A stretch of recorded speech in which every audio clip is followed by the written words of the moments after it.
এখানে কোরআনের আয়াত দেখানো হচ্ছে, খণ্ডিত আয়াত বা কোরআনের আয়াতের ভুল ব্যাখ্যা দেওয়া হচ্ছে। সমাজতন্ত্র বলেন, ধর্ম নিরপেক্ষতাবাদ বলেন, জাতীয়তাবাদ বলেন, নাস্তিকতাবাদ বলেন, কোনো বাদ দিয়েই আসলে মূলত এই উগ্রবাদ মোকাবেলা সম্ভব হবে না। যারা উগ্র ঘটনা ঘটায়, উগ্র ধরনের কোনো আচরণ করে, এই আচরণ করার পিছনের কারণটা কি?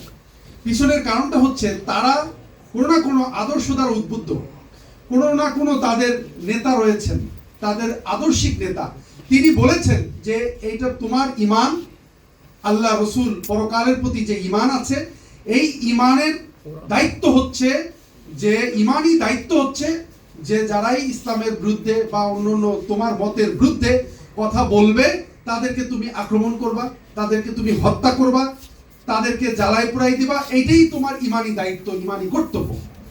এখন তার মানে হচ্ছে তারা কোনো না কোনো ভাবে আদর্শ দ্বারা মোটিভেটেড।